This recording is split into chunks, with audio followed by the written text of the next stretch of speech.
दोस्तों, हमारे समाज में, हमारी सोसाइटी में गरीबी को एक गाली समझा जाता है। हम बचपन से सुनते हैं कि पैसा खुदा नहीं, पर खुदा से कम भी नहीं। हम गरीबी से डरते हैं, हम भूख से डरते हैं, हम स्ट्रगल से डरते हैं। हमें लगता है कि अगर हमारे पास रिसोर्सेज नहीं हैं, अगर हमारे पास सुविधाएं नहीं हैं, तो हम लाइफ में हार जाएंगे। हम अक्सर कहते हैं, काश मेरे पापा अमीर होते, या काश मैं किसी बड़े शहर में पैदा हुआ होता। लेकिन क्या हो अगर मैं आपसे कहूं कि आपकी सबसे बड़ी कमजोरी ही आपकी सबसे बड़ी ताकत है? क्या हो अगर मैं आपसे कहूं कि कंफर्ट इंसान को अपाहिज बना देता है और मुसीबत इंसान को मजबूत बनाती है? इंडिया की बिजनेस हिस्ट्री में एक ऐसा आदमी है जो कहता है, poverty was my biggest luxury. वो कहता है, शुक्र है मैं गरीब पैदा हुआ। अगर मैं अमीर पैदा होता तो मैं आज शायद किसी कंपनी में क्लर्क होता, लेकिन क्योंकि मैं गरीब था इसलिए आज मैं बिलियनर हूं।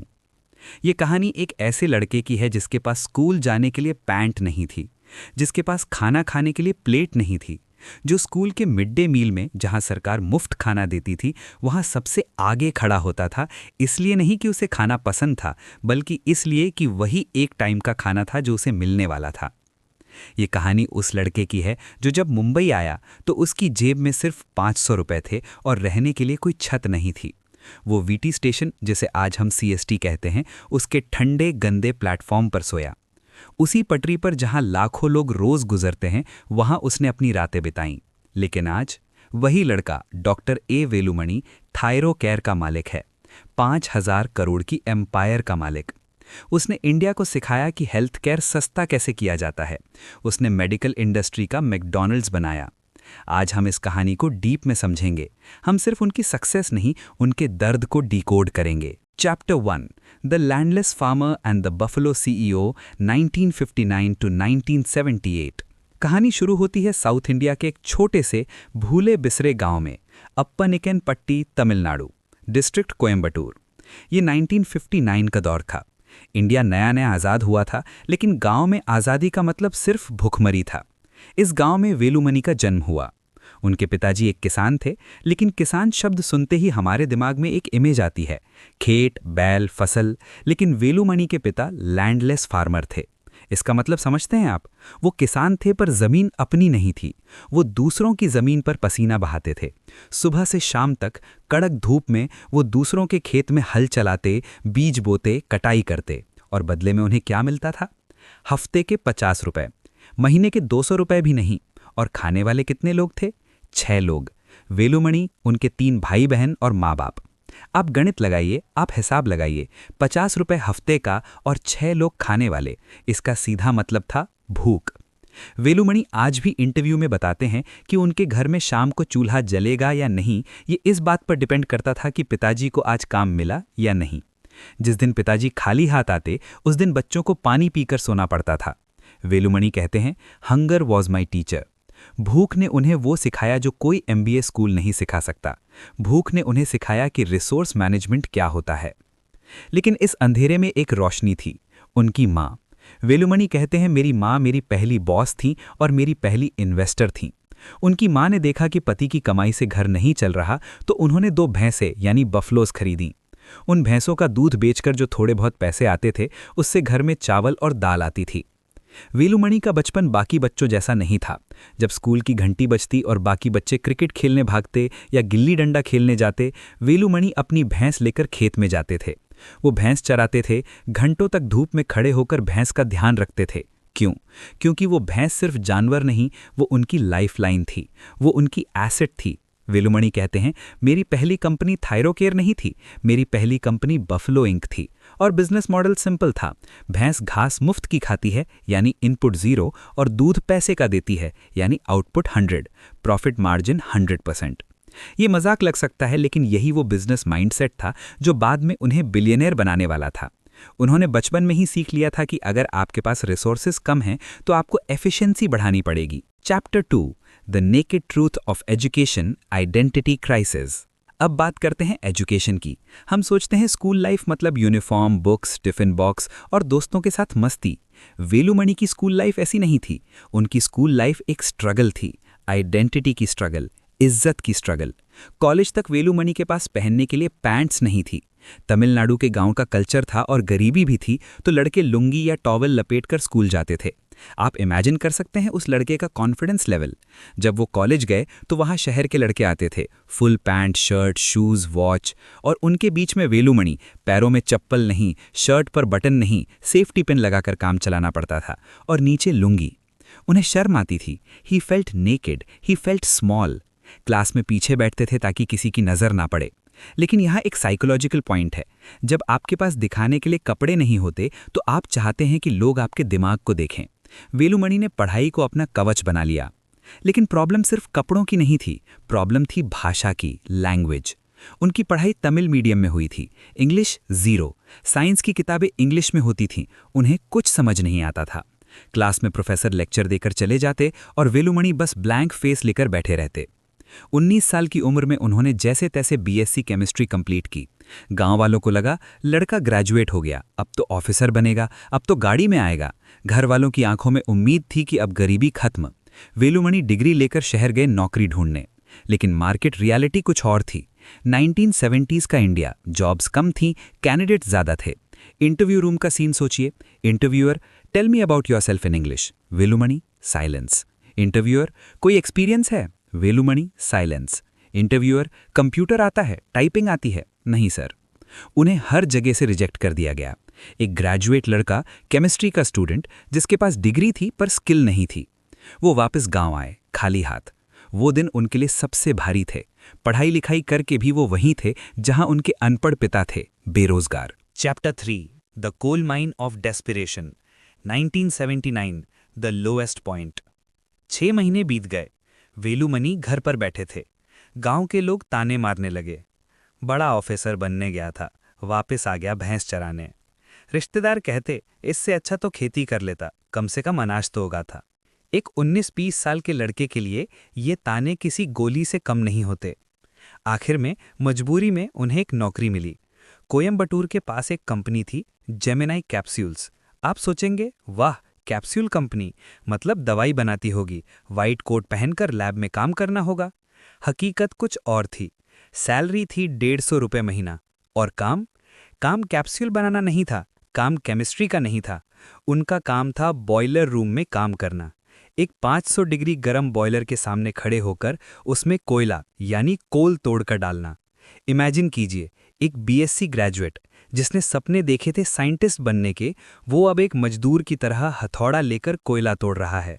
सुबह से शाम तक काला धुआं, काली राख और पसीना। जब वो शाम को घर आते तो उनका चेहरा पहचाना नहीं जाता था, इतना काला हो जाता था। उनके हाथ छिल जाते थे। वो 100 दिन, वेलुमणि कहते हैं वो 100 दिन उनकी जिंदगी के नरक यानी हेल थे। लेकिन साइकोलॉजी कहती है कि रॉक बॉटम ही वो जगह है जहां से इंसान ऊपर उठता है। जब वो कोयला तोड़ते थे तो हर चोट के साथ उनके दिमाग में एक आग लगती थी। वो खुद से कहते थे, वेलुमणि, क्या तू इसलिए पैदा हुआ था? क्या तेरी डिग्री की औकात सिर्फ 150 रुपये है? अगर तू यहां से नहीं निकला तो पूरी जिंदगी यही कोयला तोड़ेगा और यहीं मर जाएगा। उस डर ने, उस फियर ऑफ मीडियोक्रिटी ने उन्हें जगाया। उन्होंने डिसाइड किया, मुझे आगे पढ़ना है, मुझे एमएससी करनी है, मुझे मास्टर्स डिग्री चाहिए। लेकिन गांव के पास कोई अच्छा कॉलेज नहीं था, कोई फ्यूचर नहीं था। उन्होंने एक बड़ा फैसला लिया, एक ऐसा फैसला जो उनकी किस्मत बदलने वाला था। उन्होंने सोचा, मुझे यहाँ से दूर जाना होगा, बहुत दूर। और इंडिया में सपने देखने वालों के लिए सिर्फ एक ही जगह थी, Mumbai. Chapter 4 the city of nightmares arrival इन मुंबई 1982। वेलुमणि ने ट्रेन पकड़ी। जेब में कुल मिलाकर 500 रुपये थे। ये उनकी पूरी जिंदगी की बचत थी। ट्रेन का टिकट और रास्ते का खाना, इसमें 200 रुपये खर्च हो गए। जब ट्रेन वीटी स्टेशन यानी विक्टोरिया टर्मिनस पर रुकी तो वेलुमणि की जेब में सिर्फ 300 रुपये बचे थे। मुंबई, सपनों का शहर, लेकिन नए लोगों के लिए ये शहर किसी डरावने सपने से कम नहीं होता। भीड़, शोर, धक्का मुक्की, लोग भाग रहे हैं, किसी के पास रुकने का वक्त नहीं है। वेलुमणि ट्रेन से उतरे, उनके पास रहने की कोई जगह नहीं थी। उन्हें लगा था कि कुछ दूर के रिश्तेदार मुंबई में रहते हैं, वो उन्हें कुछ दिन के लिए रख लेंगे। ये उनकी गलतफहमी थी।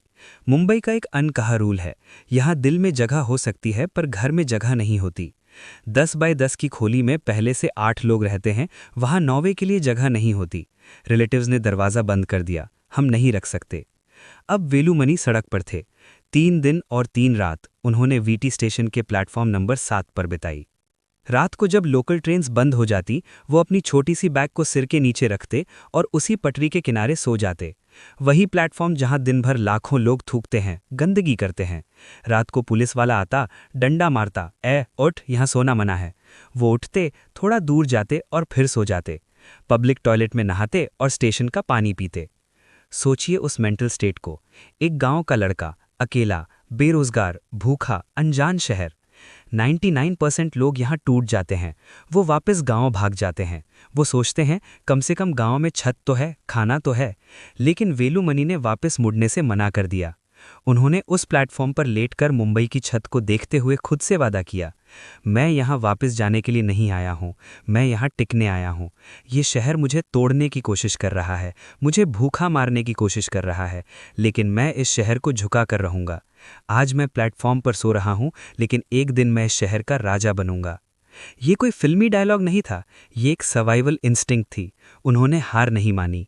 उन्होंने ढूंढा कि सबसे सस्ता कॉलेज कौन सा है। उन्हें सेठ जीएस मेडिकल कॉलेज मिल गया। उन्होंने वहां एमएससी में एडमिशन लिया। जिंदा रहने के लिए और कॉलेज की फीस भरने के लिए उन्होंने ट्यूशन्स पढ़ाना शुरू किया।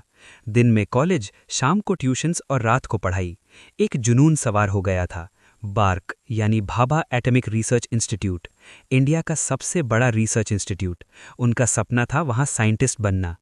लेकिन क्या एक कोयला तोड़ने वाला मजदूर जिसे इंग्लिश बोलनी नहीं आती, वो इंडिया के टॉप साइंटिस्ट्स के बीच जगह बना पाएगा? क्या मुंबई उसे अपनाएगा या वापस फेंक देगा? ये सफर अभी शुरू हुआ था, असली चढ़ाई अभी बाकी थी। Chapter 5, the golden handcuffs, 1982 to 1995। किस्मत भी उन्हीं के दरवाजे पर दस्तक देती है जो दरवाज़ा तोड़ने की ताकत रखते हैं। मुंबई के प्लेटफॉर्म पर सोने वाले उस लड़के ने हार नहीं मानी। उन्होंने दिन रात एक कर दिया और रिजल्ट, उन्होंने बार्क यानी भाभा एटॉमिक रिसर्च इंस्टीट्यूट का एंट्रेंस एग्जाम क्रैक कर दिया। इंडिया का सबसे प्रेस्टीजियस रिसर्च इंस्टीट्यूट। वो वहाँ साइंटिफिक असिस्टेंट बन गए। अब जरा सोचिए, एक लड़का जो कुछ महीने पहले कोयला तोड़ रहा था, आज वो इंडिया के टॉप न्यूक्लियर साइंटिस्ट्स के साथ काम कर रहा था। लाइफ 180 डिग्री घूम गई थी। सरकारी नौकरी, अच्छी सैलरी, रहने के लिए स्टाफ क्वार्टर्स, इज्जत। उनकी शादी हुई सुमति से, जो एक स्टेट बैंक ऑफ इंडिया में एम्प्लॉय थी। 2 बच्चे हुए। एक नॉर्मल मिडिल क्लास इंडियन का अमेरिकन ड्रीम पूरा हो गया। वेलुमणि ने वहां रुकना नहीं चाहा। नौकरी करते हुए उन्होंने अपनी पीएचडी कंप्लीट की। वो अब डॉक्टर ए वेलुमणि बन चुके थे, थायराइड बायोकेमिस्ट्री में एक्सपर्ट। 14 साल तक उन्होंने वहां काम किया। सब कुछ परफेक्ट था, जेब में पैसा था, घर में खुशियां थीं। लेकिन यहाँ कहानी में एक ट्विस्ट आता है। अक्सर लोग फेल होने पर क्विट करते हैं, वेलुमणि ने पास होने पर क्विट किया। उन्हें कंफर्ट से डर लगने लगा। सुबह 9 बजे जाओ, एसी ऑफिस में बैठो, शाम को 5 बजे घर आओ, महीने के एंड में सैलरी आ जाएगी। ये सिक्योरिटी उन्हें घुटन देने लगी। उन्हें लगा मैं रिटायर होने का वेट कर रहा हूँ, मेरी ग्रोथ रुक गई है, मैं एक मशीन बन गया हूँ। अगर मैं यही करता रहा तो मैं कभी अपनी औकात से बड़ा नहीं बन पाऊंगा। 1995 की वो रात के 2 बजे थे। उन्होंने अपनी पत्नी सुमति को नींद से उठाया। उन्होंने कहा, सुमति, मैं नौकरी छोड़ रहा हूँ। पत्नी ने आंखें मलते हुए पूछा, क्यों? बॉस ने कुछ कहा? ट्रांसफर हो रहा है? वेलुमणि ने कहा, नहीं, यही तो प्रॉब्लम है। कोई प्रॉब्लम नहीं है। जिंदगी बहुत आरामदायक है और आराम इंसान को खत्म कर देता है। Comfort is cancer. सोचिए उस रिस्क को। एक तरफ सरकारी नौकरी, 2 छोटे बच्चे, बीवी की जॉब और दूसरी तरफ बेरोजगारी। उन्होंने बिना किसी बिजनेस प्लान के, बिना किसी बैकअप के रिजाइन कर दिया। लोगों ने कहा पागल हो गया है, मिड लाइफ क्राइसिस है, 2 बच्चों के साथ सड़क पर आ जाएगा। लेकिन वेलुमणि को पता था कि अगर वो अभी नहीं कूदे तो वो कभी नहीं उड़ पाएंगे। Chapter 6, the mathematics of thyroid, the 50 versus 500 logic. नौकरी छोड़ दी, हाथ में क्या आया? पीएफ यानी प्रोविडेंट फंड का पैसा, सिर्फ 1 लाख रुपए। आज के ज़माने में 1 लाख में एक ढंग का लैपटॉप नहीं आता। उन्हें उससे कंपनी खड़ी करनी थी। वेलुमणि साइंटिस्ट थे, बिजनेसमैन नहीं।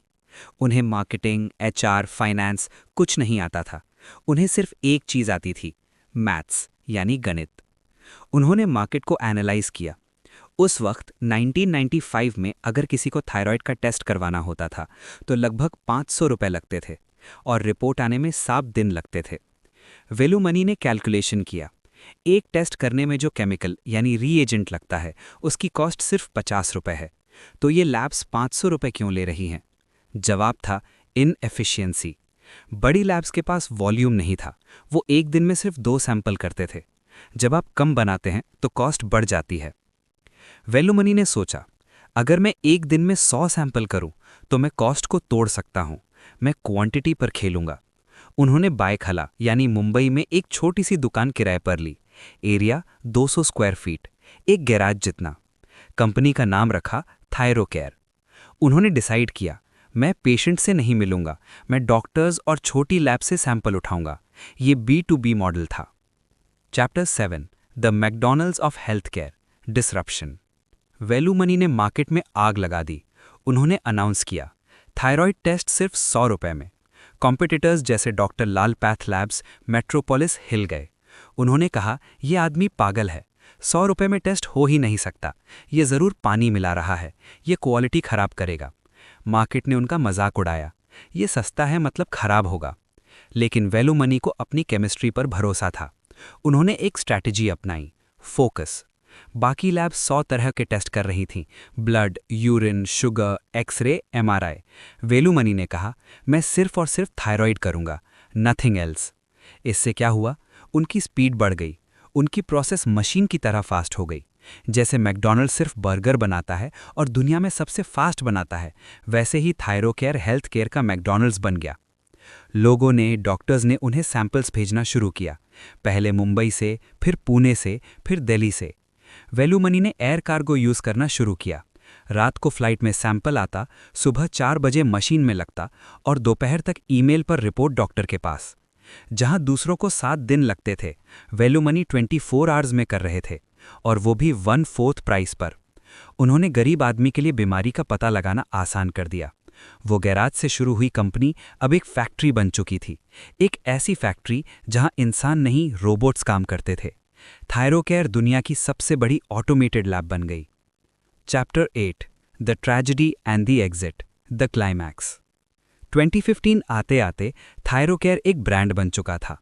वेलुमनी जो कभी 150 रुपये महीना कमाते थे, अब 3000 करोड़ की वैल्यूएशन पर बैठे थे। लेकिन कहते हैं ना, भगवान सब कुछ एक साथ नहीं देता। वेलुमनी की असली ताकत उनका दिमाग नहीं, उनकी पत्नी सुमति थी। वो सुमति ही थी जिसने कहा था, नौकरी छोड़ दो, मैं घर संभाल लूंगी। वो सुमति ही थी जिसने थायरोकेयर का पहला सैंपल अपने हाथों से प्रोसेस किया था। जब वेलुमनी स्ट्रैटेजी बनाते थे, सुमति ऑपरेशन संभालती थी। 2016 में थायरोकेयर अपना IPO लाने वाला था। ये उनकी जिंदगी का सबसे बड़ा मोमेंट होने वाला था। लेकिन IPO से ठीक पहले सुमति को पैनक्रियाटिक कैंसर डिटेक्ट हुआ। वेलुमनी जिन्होंने लाखों लोगों की बीमारी डायग्नोस की थी, वो अपनी पत्नी की बीमारी पकड़ नहीं पाए और कुछ ही महीनों में सुमति की डेथ हो गई। वेलुमनी टूट गए। जिस इंसान के लिए उन्होंने ये एम्पायर खड़ा किया था, वो अब देखने के लिए जिंदा नहीं थी। जब थायरोकेयर का IPO आया तो वो 73 टाइम्स ओवर सब्सक्राइब हुआ। वैल्यूएशन 3000 करोड़ क्रॉस कर गई। लिस्टिंग सेरेमनी के दिन बॉम्बे स्टॉक एक्सचेंज में वेलुमनी ने सूट नहीं पहना था, वो अपनी साधारण शर्ट पैंट में थे और उनके सीने से उनकी पत्नी की फोटो लगी हुई थी। उन्होंने घंटी बजाई और आंसुओं के साथ कहा, ये कंपनी मेरी नहीं, सुमति की है। आज मैं अकेला जीत गया पर अंदर से हार गया। Conclusion, the billionaire ascetic. Fast forward to 2021, doctor Velumani ने एक और बड़ा फैसला लिया। उन्होंने अपनी कंपनी, अपना बच्चा थायरोकेयर फार्म इजी को बेच दिया। Deal value 5000 crore rupees. एक झटके में वो इंडिया के टॉप बिलियनर्स में आ गए। लेकिन आज भी अगर आप डॉक्टर वेलुमनी से मिलेंगे तो आपको कोई लग्जरी गाड़ी नहीं दिखेगी। वो आज भी सिंपल इनोवा में घूमते हैं। उनके पास कोई फैंसी घर नहीं है। वो लोनावाला में एक सिंपल फार्म हाउस में रहते हैं। वो आज भी 500 रुपये की शर्ट पहनते हैं। वो कहते हैं, पैसा आ गया लेकिन मैं अपनी गरीबी नहीं भूला, क्योंकि मेरी गरीबी नहीं मुझे बनाया है। अगर मैं कंफर्टेबल होता तो मैं आज भी बार्क में कोयला चेक कर रहा होता। डॉक्टर वेलुमनी की कहानी हमें सिखाती है कि आप कहाँ से शुरू करते हैं ये मायने नहीं रखता। प्लेटफॉर्म पर सोने वाला लड़का भी एम्पायर खड़ा कर सकता है। भूख श्राप नहीं, एक टूल है अगर आप उसे यूज करना जानते हैं। कंफर्ट जोन से बाहर निकलिए, रिस्क लीजिए, क्योंकि असली मजा मंजिल में नहीं, उस रास्ते में है जो नामुमकिन लगता है। Keep building. जय हिंद।